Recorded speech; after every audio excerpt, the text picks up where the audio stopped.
So the first thing that we need to talk about are the phases of penetration testing. So the first thing is information gathering. So, like, finding out all the information about your target. We've, of course, seen this in the previous course as well. We use all the different sources and the tools available to us to gather as much detail about our target as possible. Mm-hmm.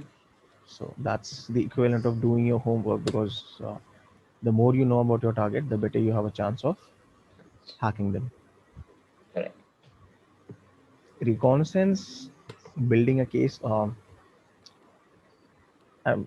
I won't say this is exactly something too different from information gathering. This is just further building upon that information and getting into more detail about the whatever information you can find. So you'll also have scanning here. You also perform all your scanning and enumeration in this phase.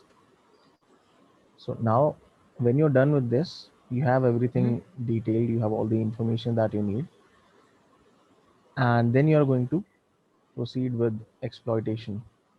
So actually hacking into the system.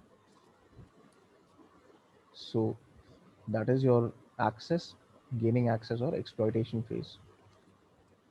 Once you have done that, once you are into the system, that is your Mm. post exploitation phase. So you already run your exploit, Yeah. you have hacked into the system. Now whatever you are going to do, that is your post exploitation. So whether you create backdoors, whether you upload files, delete files, whatever you do once you are into the system, once Mm. once you have hacked into the system, that is post That's exploitation. post exploit. Okay. Yeah. And the last phase of penetration testing is always reporting. So when you are conducting a penetration test, the deliverable, the end result will always be a report, because that's all your client will be concerned with. If they're Mm-hmm. coming to you and they're saying that we want you to perform a penetration test on our networks or on our systems, then you're not going to be showing them the entire process of, okay, now I'm doing this, now I'm doing that. All you're giving to them at the end is the report. Mm. So this report will contain a detailed, very detailed view, a very detailed overview of all your findings, all the vulnerabilities, all the issues, all the security flaws that you found within the systems, within their systems, and it may also contain some suggestions on how to remedy those issues. So that's what you can do. You're not going to actually remedy those issues. You can just provide suggestions on how to do that. Whether Mm. to implement those or not is up to the client, because it's their system. So it's up to them. And final tasks after reporting, just that's actually reporting is the end. There's no other final tasks after after your post exploitation. Actually, at the end of that, you will also try to restore the system to its original state before Mm. you hacked into it. So that will be at the end of your post exploitation. After you Mm. have hacked it, you gained all the information you can, and that's it. Mm. So these are phases of penetration testing. Now, penetration testing can be internal or external. So there's different kinds of penetration testing as well.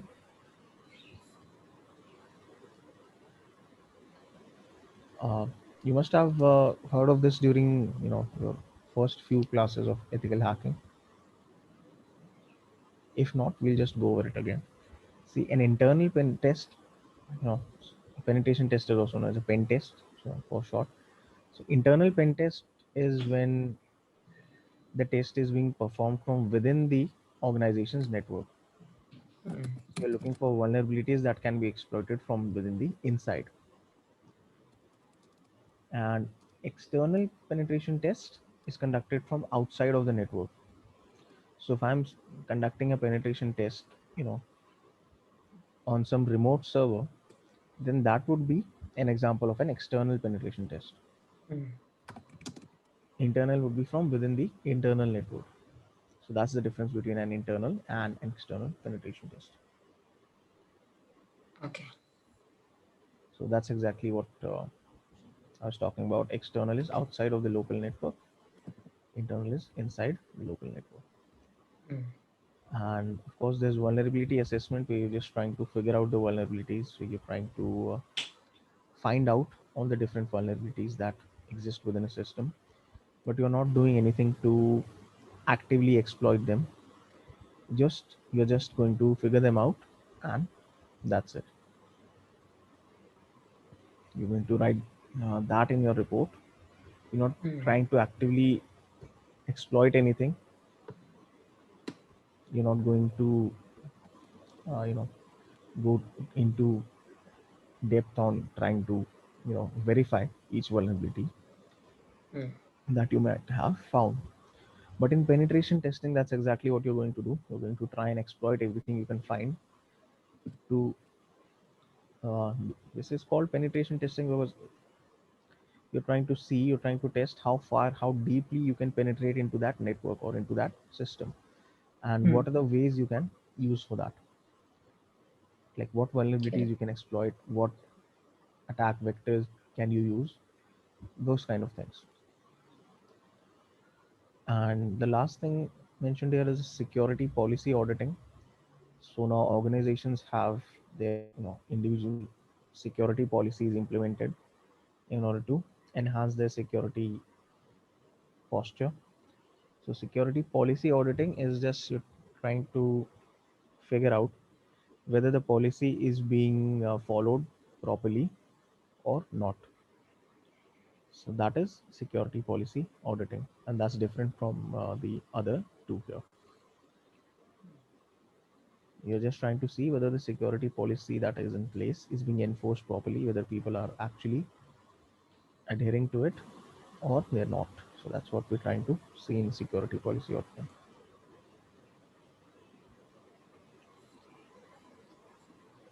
Okay, now in information gathering, we find information like who is the client or who is the target in this case, because for a penetration Mm, test, your client is your target. What information have they made publicly available? So, using all the different sources that we've seen, we try to figure out what kind of information we can glean from publicly available sources. Who is their ISP? So, internet service provider details. Now, this may or may not be relevant depending on what kind of uh, test. Okay. test you're running. Yeah. Mm, What type of business are they in? Well, this is something that's very easy to figure out. I mean, even before you start your test, this is probably something that you'll know what type of business they are in, who works there, present or former employees, because this information can help you, especially with regards to social engineering. So if you know mm, who is working there, if you know details about the employees, you can use them as social engineering targets. And of mm, course, also you can try to interact with them, get as much information as you can from their their perspective as well, what they post on their social media, what information they have made available. So that could also give you some information about your targets networks or their other resources. mm. How many people do they employ? Again, the same thing that I mentioned, this information can be useful, so you try to figure that out as well. Information gathering tools, so you've seen this already, so I'm not going to go into detail about these things. So there's Google Dorking, there's social media websites, there's other ways to get information from websites, special tools for that. You have DNS enumeration, who is enumeration, and of course there is always social engineering, which is one of the best ways to get any kind of information. Mm, So recon, like I said, the next part, excuse me. So here you have things like port scanning, discovering services, identifying what those services are. Social engineering phase one. Okay, social engineering you can apply in all of these phases. You can even apply social engineering in the exploitation phase, where you can simply get someone's credentials and use that to log into an account or access a resource. Then vulnerability scanning, that is also a part of this phase. Mm-hmm. And finally, you put all that information together, and then you decide how you can go about targeting, or how you can go about attacking your target, how you can actually hack into their systems. Mm-hmm.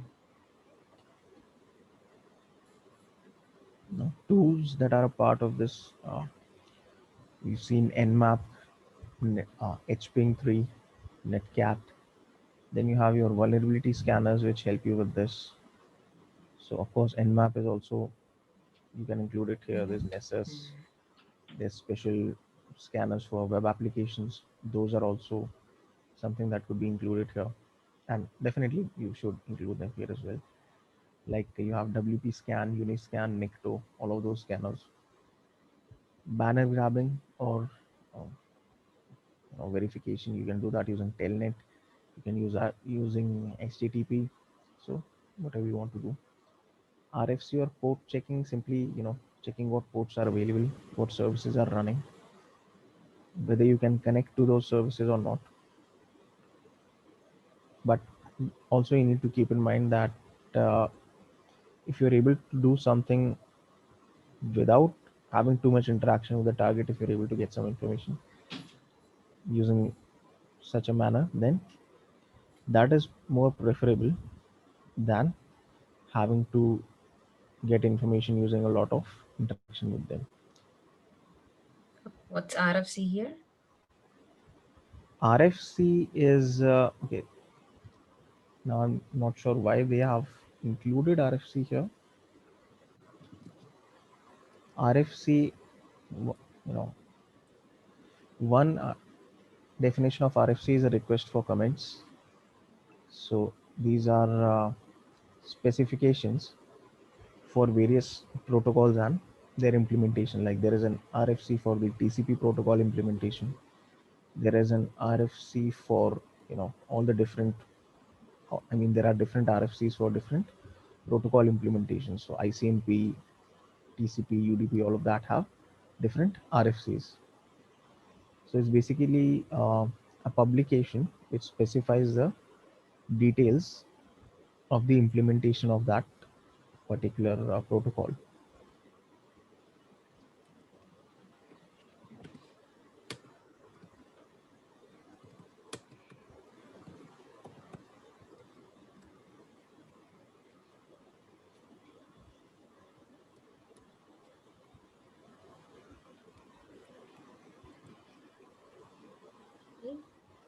So then you do all these things, you follow this step, try to get all the required information, and you, of course, properly make a note of it so you can access it later on as well. Now, in exploitation, now you have different kinds of attacks that they have mentioned. So the first thing is remote attack. Now this is something that would be done if you're performing an external penetration test or external pen test, whatever you want to call it. So you're attacking some network service remotely.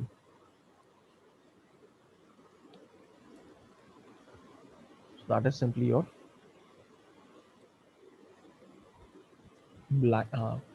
remote attack. Then you have client side attack. So you're making use of, let's say, we're talking about uh,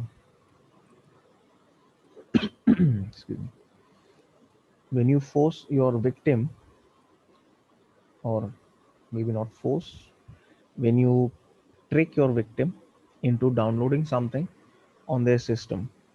So downloading some kind of malicious software or clicking on a malicious link. So, something like that. Now, in that case, you have not directly run an attack on your system. You have simply, you know, figured out a way to transmit the malicious code onto your target system. So that attack is running on their system and it has a better chance of, you know, working in that case. So instead of doing, running the attack from your side, having it connect to the target, everything, all that code is running on the client machine. So client side attack. That's what we're talking about here.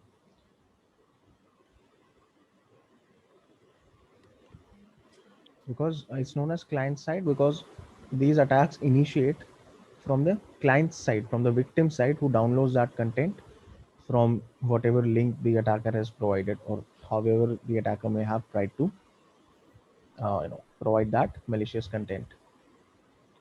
So Mm-hmm. that's what is known as a client side attack. Okay.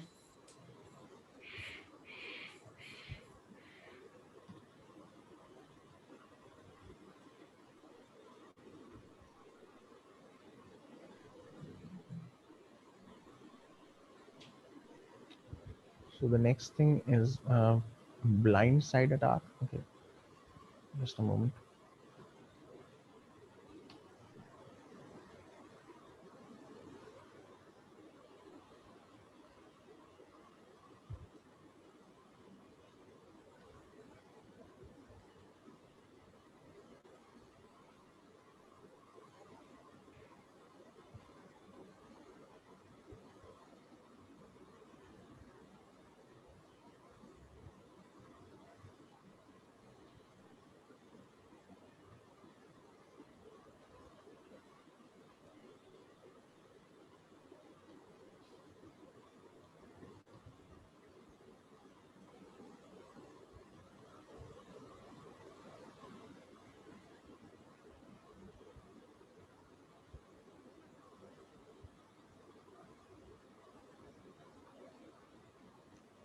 Okay, I think there's a kind of a misprint here because there's no category of attack known as a blind side attack, but there's a category of penetration testing known as blind penetration testing, where you don't Okay. really know anything about your target before you Hmm. begin your attack. Wow, that could happen. Yeah, but then you gain all that information. So Hmm. uh, there are I mean, it's just blindly you just go on an attack and pick no, no, someone no, who comes no. in. I mean, before starting the attack, the thing is, you not just the attack. I don't mean just the exploitation phase. I mean Mm-hmm. the entire penetration testing process. So you don't know anything beforehand. You try and figure out all of that through the information gathering and reconnaissance phases. That's also black box penetration testing. So you don't know the details beforehand. You need to figure everything out yourself. The opposite is a white side sorry, not a white side, a white box penetration test, where you know all of the network details and infrastructure details about your target beforehand. So it's basically like you're skipping through the first couple of phases there. I mean, you might have to run a couple of scans here and there, but other details would be provided to you. So this kind of attack is faster because you're skipping through the phases which take the most time, and you're simply moving on to the attack.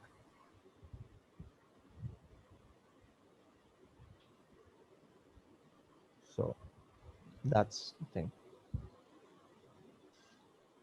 Now, a blind pen test, like I was talking, this imitates an actual cyber attack. The only difference is that the company that is being attacked in this case has authorized the attack. So it's not actually an attack; it's simply a penetration test. So that is a simulation of a real attack because in this case the attackers, If someone is really attacking your organization, they wouldn't know any information beforehand. They would have to find everything out through information gathering and then figure out how to proceed. Okay, the next thing that is mentioned here is a social engineering attack. So we've already talked about this. Social engineering is when you Yeah. manipulate someone to get information. So that's simply what you're trying to do here. Excuse me. Then the next thing that's mentioned is a fuzzing attack. So in a fuzzing attack, what you do is it's usually automated. So you run your tools, whatever tools you use for fuzzing, and you try to find bugs or vulnerabilities in the software by randomly feeding different kinds of input Mhm. into that uh, into your tool, and it will try sending those kinds of input to the target. So that's the kind of attack that's known as fuzzing attack, and it's mentioned along with denial of service. Now it may happen that you may feed so much input that it causes your target to crash. So in that case, it would turn into a denial of service attack.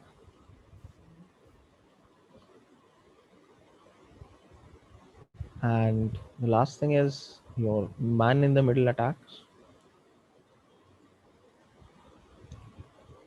So this is something like sniffing, where you're able to sit in the middle of a connection and get the information that is being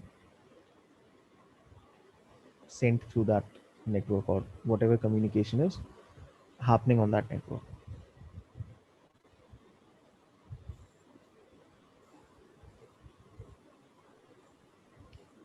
So again, they mentioned some tools. So Metasploit, Armitage, SE Toolkit. SE Toolkit is social engineering toolkit, but it's quite outdated, so you won't really use it anyway. Cobalt Strike, denial of service attacks. These are not tools; they're just attacks. And there's a lot of other tools. So when you're talking about what tools to use, don't go by a fixed list. Okay, depending on what system you're targeting, what vulnerability you are trying to target, your tools will differ. So the only tool I would say that is consistent across a lot of penetration testing would be Metasploit in this case. Now you have post exploitation. So after you are in the system, now Mm. what do you do? So the first thing is, now again, since we are imitating a real attack in a penetration test, Mm. so we need to figure out a way to maintain hidden access, because that is what an actual attacker is going to do. They're not going to let you know that Mm. they have hacked into your system. They are going to remain hidden. So that is the first thing to do. Maintain hidden access. Whatever you do, Mm. try to remain hidden. Yeah. Use compromised system to leverage others. So once you have hacked into one system, try to find ways to get into other systems on that same network. Then cover your footprint, cover your tracks. So like I mentioned, that you need to make sure that you return the system to its previous state, or try not to make any major changes, noticeable changes. So stay hidden, cover your tracks, cover any sorry cover up any evidence of your presence within that system.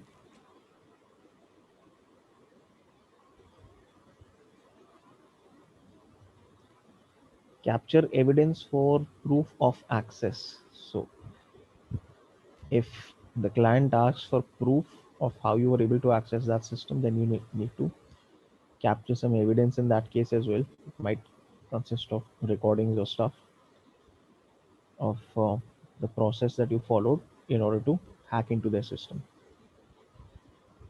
and document your process. So, like I mentioned, reporting is the most, you know, one of the most important parts of this entire process, because that is ultimately the end result you are delivering to your client.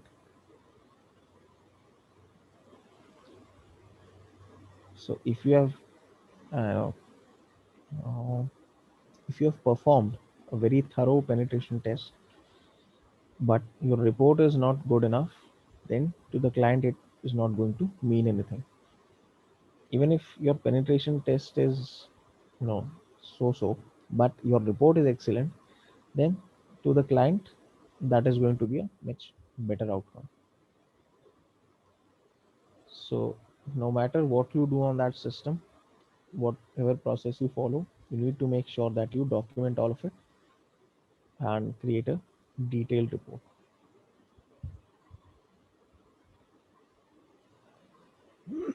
Is there any, yeah, the reporting. So is there any specific template or something they follow or? There is some variation in the kind of templates. Actually, there's no fixed single template that the entire industry is following or anything. Yeah, but say for example, like a specific company would follow a specific template, right? It's that gonna be like an output from the tool, or it's gonna be a manual report we give them. Actually, some you know, some companies simply, like they mentioned, exporting reports from Nessus or OpenVAS or Nmap. Some companies simply include these as part of the report, or some companies simply just use like a Nessus scan result. They'll simply send that as a vulnerability assessment report. Now, of course, that's up to the person who's doing this, but it's always better. It's the best way to do this is to write a manual report, and of course, you can include the findings from whatever you have seen from your tools, because that's the whole purpose of running those tools.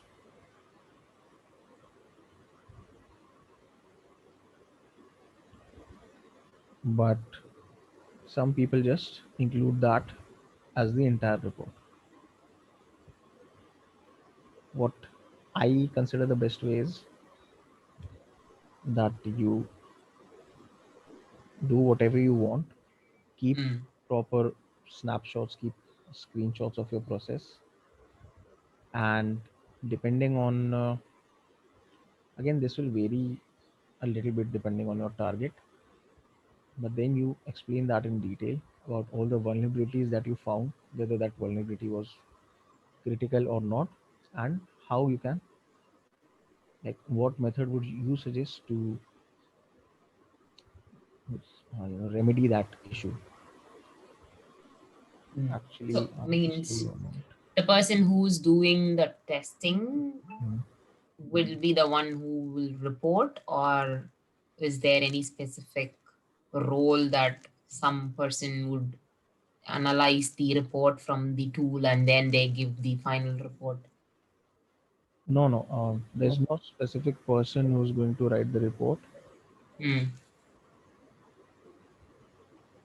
Actually, the person or the team, usually this is going to be done within a team. So everyone is going to contribute to that. Okay, let me just find a sample report and show you how it looks. Mm. Helps.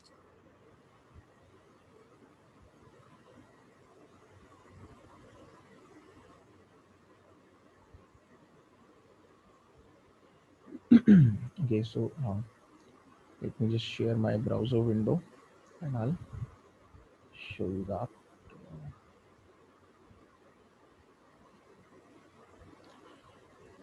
Okay, is this visible now?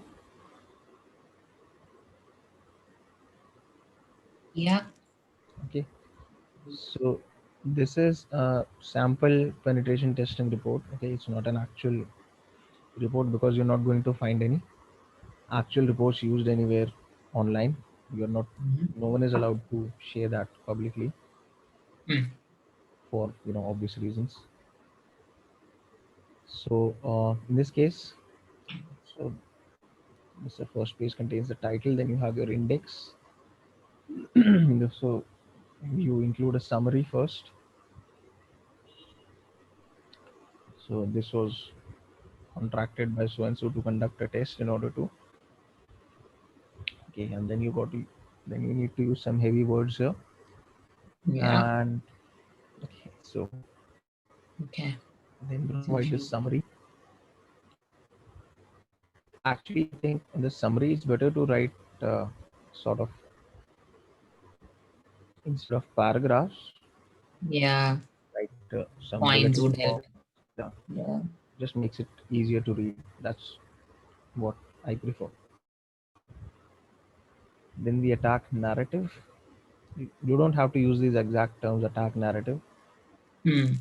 You can simply write here, okay, vulnerabilities that you found, and Ah, then okay. talk about so now So it's remote just system basically covering the vulnerabilities and how your system is kind of like. yeah, so vulnerabilities, what you did in order to find that vulnerability, how you exploited it. That should also be there. Yeah, Hmm. and you'll also use some kind of screenshots here. Hmm. So like I mentioned, you have to have some evidence of what you did. You obviously cannot show them the entire process, A to Z, whatever you're doing, but Yeah. some screenshots help them to see, from your point of view, what you were doing. Hmm.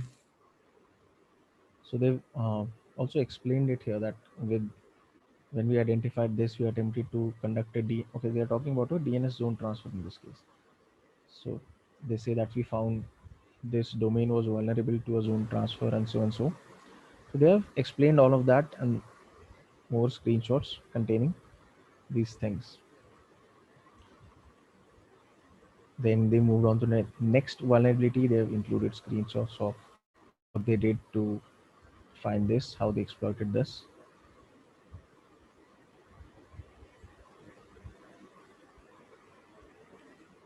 So then you have your conclusion, recommendations, disk rating, and then there's an appendix containing vulnerability detail and mitigation. So they have included that separately in an appendix, but if you prefer, you can do that within the other things as well. Hmm.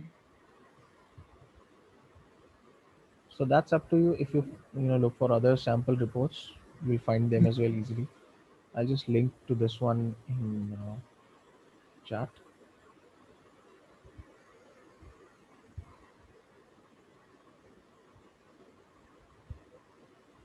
Thank you. So So do we still mention that um, the rating of the system, or like this is rating, highly vulnerable application or something like that? how Like, do we critical that conclude? vulnerability is. See, it's talking. The rating is for the vulnerability. So how critical that vulnerability is. Hmm. According to now, they have used this guideline NIST SP 830 to rank the different vulnerabilities they have found according to how critical that vulnerability is basically. So Okay. if you are using default or weak credentials, that is a very critical vulnerability because it's very easy to exploit. And Hmm. you know, default There's no credentials are high level ranking of that system or the application. no, the system or the network. There's no ranking. Because a ranking would imply that you're comparing it with something. So what would you compare it with? I mean, just the conclusion saying, I know if you have like 10 high vulnerabilities and then you have two low vulnerabilities, and then you can finally you conclude that it is highly vulnerable system, something like that, or it's just gonna No, be no. like the subdivisions only. You just list the vulnerabilities, whether they are critical themselves or not, that you need to list. Hmm. There's no overall system rating actually that you would give because see, this is also dependent from system to system. One vulnerability might be easy to exploit in one environment, but in another, it might be extremely difficult. Yeah, yeah, yeah. So it's not Exactly. really. Yeah, some would be dependent on the other. Exactly. So it's not feasible to come up with an overall rating, and no one asked for it as well. So because all they Right. are concerned with is knowing about the security flaws. Once you've pointed that out, Hmm. then what they do with that Whatever they. information, yeah, that's up to them. You don't need to worry about that then. Okay, so that's what that's the kind of procedure you'd follow in this case. And of course, you can export reports from these tools as well and pass them on as a report, but I don't think that's a very professional In the thing to do. previous course, I've seen some reports from Nessus. Yeah, so that's not really a professional thing to just include reports from there and export them as your Hmm. final report. That's not a good thing to do. Yeah, but as a proof or something, we can just attach it to be funny. Yeah, or you can use that report. Of course, while you are conducting the test, you are Hmm. going to be using the results from that report. That is the main reason you ran the tool in the first place. Correct. But Hmm. don't include that as your, you know, as your entire report. Don't just send that exported report as the final report. I mean, some people do that, some companies do that, but that's not really the way to do these things. Hmm. And finishing up final tasks, you just have to present the report. Depending on what your client's requirement is, you may offer assistance in, you know, Okay. patching those issues, Hmm. training employees, policy management, but then that is not included in your original contract, so you'll be charging extra. Again, these Extra. are, yeah, because your original contract would just be to perform the penetration test. Findings. That's it. Hmm. A final assessment of the network, schedule a regular audit with your client depending on their requirements. Hmm. Now, a lot of compliance requires companies to get audited every 3 months or every 6 months or once a year. So, in that Hmm. case, you'd be having regular audits with these people. So, depending on what their requirements are, and encrypt your reports or findings, okay, that's really up to you. But you need to make sure that these reports are kept confidential because this contains sensitive data about the vulnerabilities in your client's environment or your network or their network. So you have to make sure that this does not get into the wrong hands. So no one else but the client and your penetration testing team should have access to it. Others, they don't need to, or not need to, others should not have access to this report. So that's Right. also something you need to make sure. That's why you're not going to find any actual penetration testing reports online for real penetration tests that have been conducted. Correct. Because even if you do this kind of thing yourself, you're not going to be sharing that with anyone publicly. Right. Yeah. Yeah. And then you just move on to the next thing. So that's it. That's all the theory for this chapter.